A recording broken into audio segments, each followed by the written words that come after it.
Hi viewers, welcome to JP channel. நம்ம tally முடிச்சாச்சு, ஃபோட்டோஷாப்பும் முடிச்சாச்சு, இல்லஸ்ட்ரேட்டரும் முடிச்சாச்சு. நம்ம என்ன பண்ணுறோம், எக்ஸல் பற்றி பார்த்துட்ருக்கோம். எக்ஸலில் நம்ம என்ன பண்ண போகிறோம், ஒரு டாப்பிக்காக நம்ம பார்த்துட்ருக்கோம். அந்த வரிசையில் நம்ம என்ன பண்ண போகிறோம், இன்றைக்கி நம்ம எக்ஸலில் நம்ம என்ன பார்க்க போகிறோம்னா ரிசல்ட்டு பற்றி பார்க்க போகிறோம். ரிசல்ட்டுனா என்ன அப்படின்னு நம்ம தெரிஞ்சுக்கணும். இப்போ ரிசல்ட்டை நிறைய பேர் சொல்லுவாங்க, நம்மளுக்கு என்ன பண்ணுவாங்க, இப்போ நம்ம 10th 12th எக்ஸாம் ரிசல்ட் வரும், காலேஜ் ரிசல்ட் வரும். அந்த ரிசல்ட் ஒரு பொறுத்தவரை நம்மளுக்கு என்னென்னா ரிஜிஸ்ட் நம்பர் இம்பார்ட்டன்ட். அப்போ அந்த ரிஜிஸ்ட் நம்பர் வச்சு தான் நம்ம என்ன பண்ண போகிறோம், ரிசல்ட்டே கொண்டு வரும். ரிஜிஸ்ட் நம்பர் போட்டாலே போதும், ஆட்டோமேட்டிக்காக நம்ம பேர், நம்ம எவ்வளோ மார்க் எடுத்திருக்கோம், நம்ம பாஸாக இருக்குமா ஃபெயிலாக இருக்குமா, இதுமாரி எல்லா டீட்டெயிலுமே நம்மளுக்கு டீட்டெயிலாக வருது. பார்த்திங்களா, இது எக்ஸலில் எப்படி நம்ம கொண்டு வரது, ஃபார்முலா அப்ளை பண்ணுறது தான் பார்க்க போகிறோம். இன்றைக்கி எக்ஸலில் நம்ம என்ன ஃபார்முலா அப்ளை பண்ண போகிறோம்னா VLOOKUP பண்ண போகிறோம். VLOOKUPனா என்ன, அது ரிசல்ட் எப்படி கொண்டு வர போகிறதான் நம்ம இன்றைக்கி கிளாஸில் பார்ப்போம். வாங்க கிளாஸ் உள்ள போகலாம். இப்போ நான் ஆல்ரெடி ஒரு டெமோக்காக வச்சுருக்கேன், இங்கே பாருங்கள்.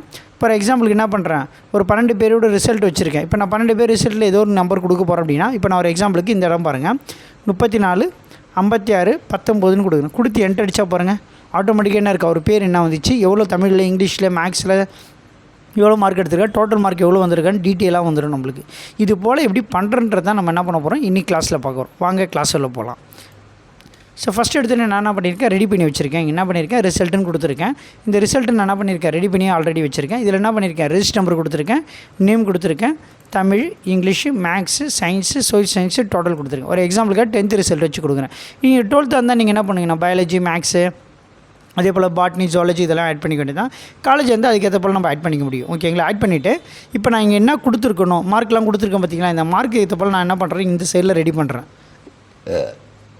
நான் ரெடி பண்ணுறேன்னா சேம் அதே போல் என்ன பண்ணுறேன், register number, name, Tamil, English, maths, science, social science total இது போல் எடுத்துக்கிறேன். இப்போ நான் என்ன பண்ண போகிறேன், இங்கே ரிஜிஸ்ட் நம்பர் கொடுத்தாலே போதும், ஆட்டோமேட்டிக்காக என்ன எனக்கு பேர், அதனோட மார்க்கு, டோட்டல் எல்லாமே வரணும். அது எப்படி கொண்டு வரலான்றது தான் நம்ம என்ன பண்ண போகிறோம், இன்றைக்கி ஃபார்முலாவில் பார்க்க போகிறோம். ஃபஸ்ட்டு எடுத்துன்னு என்ன பண்ணுறேன், ஈக்குவல்ட்டும் கொடுத்துக்கிறேன். ஈக்குவல்ட்டும் கொடுத்துட்டு நான் என்ன பண்ணுறேன், VLOOKUPன்னு இருக்கும், இது இருக்குது பார்த்தீங்களா, VLOOKUP. ஓகேங்களா, VLOOKUPன்னு சொல்லி நம்ம என்ன பண்ணிக்கிறோம், இது போல் டைப் பண்ணிக்கிறோம். VLOOKUP டைப் பண்ணிவிட்டு இப்போ இங்கே பார்க்கணும், இங்கே தான் நம்ம என்ன பண்ண போகிறோம், ரிஜிஸ்ட் நம்பர் டைப் பண்ண போகிறோமா. அப்போ இந்த ரிஜிஸ்ட் நம்பருக்கு நேராக மேலே என்ன இருக்குது பாருங்கள், K இருக்குது. அப்போ நான் என்ன பண்ணிக்கிறேன், K போட்டுக்கிறேன். இப்போ அதே போல் இந்த சைடில் பார்க்கணும், இதுக்கு நேராக என்ன இருக்குதுன்னு பார்க்கணும், என்ன இருக்குது, K4.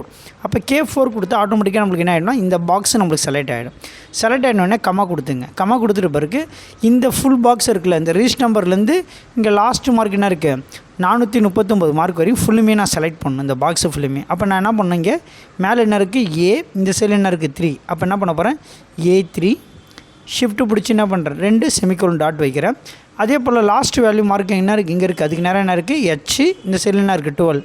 அப்போ என்ன பண்ணுறேன், H12 கொடுக்குறேன். இது புரிஞ்சுதுங்களா, ஓகேவா, கம்மா கொடுத்துறேன். இப்போ இந்த ஃபுல் பாக்ஸும் செலக்ட் பண்ணிட்டேன். இப்போ எனக்கு என்ன வேணும், இங்கே ரிஜிஸ்ட் நம்பர் கொடுத்து எனக்கு ஆட்டோமேட்டிக்காக என்ன இருக்கும், பேர் காட்டணும். அப்போ அந்த பேருன்றது எத்தனாவது காலத்தில் இருக்குதுன்னு பார்க்கணும். அப்போ ஃபஸ்ட்டு என்ன இருக்குது, ரிஜிஸ்ட் நம்பர், ரெண்டாவது என்ன இருக்குது, நேம் இருக்குது. அப்போ நம்ம என்ன பண்ணோம், 2000 வரதுனால நம்ம என்ன பண்ணோம், அங்கே போய் 2ன்னு கொடுக்கணும். கொடுத்துட்டு ஜஸ்ட்டு க்ளோஸ் பண்ணிவிட்டு என்ட்ரு அடித்தா போதும். இது போல் என்ன இருக்கும், #N/A வரும். வந்த பிறகு என்ன பண்ணிங்க, இந்த ரிஜிஸ்ட் நம்பர் இருக்குங்களா, அங்கே போய்ட்டு எதனா ஒரு ரிஜிஸ்ட் நம்பர் என்ன பண்ணுங்கள், டைப் பண்ணுங்கள். டைப் பண்ணால் பார்த்தீங்கன்னா ஆன்சர் வந்துச்சா, இங்கே பாருங்கள் 20. அதனோட என்னென்ன இருக்குது, RBன்னு நேம் இருக்குது, ஆட்டோமேட்டிக்காக இங்கே வந்துச்சா. ஸோ இதுதான் VLOOKUP பண்ணுறது. ஓகேங்களா, இது போல் தமிழ், இங்கிலீஷு, மேக்ஸு, ஃபிசிக்ஸு இது போல் எல்லாத்துக்கும் நம்ம என்ன பண்ண வேண்டியதாக இருக்கும், இதே ஃபார்முலா அப்ளை பண்ண வேண்டியதாக. சேம் ஃபார்முலா நல்லா பார்த்துங்க, VLOOKUPன்னு அடிச்சிருக்கேன். மேலே சர்ச் பண்ணுறதுக்கு என்ன பண்ணுறேன், அதே போல் K4 கொடுத்துக்கிறேன். கமா இந்த ஃபுல் பாக்ஸை நான் செலக்ட் பண்ண போகிறேன். அதனால் என்ன பண்ண போகிறேன், A3 ஷிஃப்ட்டு பிடிச்சி டாட் வச்சுட்டு என்ன பண்ண போகிறேன், H12 கொடுத்துட்டு கம்மா கொடுத்துட்டு இப்போ பாருங்கள், நான் என்ன பண்ணியிருக்கேன், நேமுக்கு என்ன பண்ணியிருப்பேன், 2000 வரதுனால என்ன பண்ணியிருப்பேன், 2ன்னு கொடுத்துருப்பேன். இப்போ தமிழ் மார்க் எங்கே இருக்குது, ஃபஸ்ட்டு ரிஜிஸ்ட் நம்பர், ரெண்டாவது நேமு, மூணாவது என்ன இருக்குது, தமிழ் மார்க். அப்போ என்ன பண்ணணும், 3ன்னு கொடுக்கணும். இதே போல் தான் எல்லாத்துக்கும் யூஸ் பண்ணணும். இப்போ இங்கிலீஷ்க்கு எடுத்திங்கன்னா என்ன பண்ணணும், அதே VLOOKUPம் கொடுக்கணும், K4 கொடுக்கணும், A3 செமிகோலன், அதே போல் என்ன இருக்குது H12 கம்மா என்ன பண்ணணும், இங்கிலீஷ் என்ன இருக்குது, 4வது இருக்குது, 1 2 3 4வது இடம். அதே போல் என்ன இருக்குது, மேக்ஸ்னா 5வது இடம், சயின்ஸ்னா 6வது இடம், சோஷியல்ஸ்னா 7வது இடம், டோட்டல்னா என்ன இருக்குது 8வது இடம். இது போல் 1 by 1 நீங்கள் போட நம்மளுக்கு என்ன இருக்கும், ஆன்சர் வந்துகிட்டே இருக்கும். ஸோ அப்போ எல்லாத்துக்கும் நான் என்ன பண்ண போகிறேன், ஆன்சர் போட்டு காட்டுறேன் பாருங்கள். K4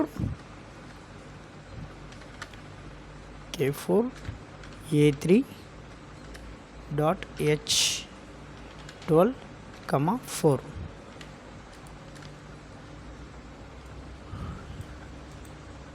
இப்போ நான் என்ன பண்ணியிருக்கேன், காப்பி பண்ணிவிட்டேன். காப்பி பண்ணி என்ன பண்ணிக்கிறேன், அப்படியே பேஸ்ட் பண்ணிக்கிறேன். பேஸ்ட் பண்ணிவிட்டு அங்கே 4க்கு பதிலாக என்ன பண்ண போகிறேன் 5. அதே போல் பேஸ்ட் பண்ணிவிட்டு இங்கே என்ன பண்ண போகிறேன் 6. இது போல் நான் என்ன பண்ணுறேன், ஒவ்வொன்றுத்துக்கு நான் என்ன பண்ணுறேன் 4 6 5ன்னு சொல்லிட்டு நம்ம என்ன பண்ணிக்கிறோம், இங்கே போய் மாற்றிக்கிறோம். இங்கே மாற்றிட்டு ஆட்டோமேட்டிக்காக நம்மளுக்கு என்ன ஆகிடும், ஆன்சர் நம்மளுக்கு தானாக வந்துடும் நம்மளுக்கு எல்லாத்துக்குமே. இப்போ என்ன பண்ண போகிறேன், இங்கே 8. இப்போ பாருங்கள் எல்லாத்துக்குமே போட்டு முடிச்சிட்டேன். இப்போ இந்த இடத்துல போய் நம்ம என்ன பண்ணுறோம், ரெஜிஸ்டர் நம்பர் மாற்றினா போதும். பாருங்கள் 34 56 15ன்னு கொடுக்குறேன். பாருங்கள் வந்துச்சா. 15 என்னென்ன இருக்குது, ஆர்ஜே. இங்கே 100 மார்க்கு தமிழில், இங்கிலீஷில் 100 மார்க். அதே போல் 100 மார்க் வந்திருக்கா. மேக்ஸில் 60 மார்க், இங்கே 60 மார்க். இங்கே 90 மார்க்கு, இங்கே 90 மார்க். இங்கே 90, இங்கே 90. என்ன இருக்குது 440, இங்கே 440. ஸோ புரிஞ்சுங்களா. இதுக்கு பேர் தான் வி லுக்கப் பண்ணுறது. ரிசல்ட் எப்படி கொண்டு வரதுன்னு நீ கிளாஸில் பார்த்துருக்கோம். ஏன்னா டவுட்டாக இருந்தால் கமெண்ட் செக்ஷனில் தெரிவிங்க. நெக்ஸ்ட் வீடியோவில் கிளியராக அதுக்கான வீடியோஸ் நான் போடுறேன் நான். ஓகேங்களா. இந்த வீடியோ பிடிச்சிருந்தால் லைக் பண்ணுங்கள், ஷேர் பண்ணுங்கள். ஓகேங்களா. தேங்க்யூ, பாய்.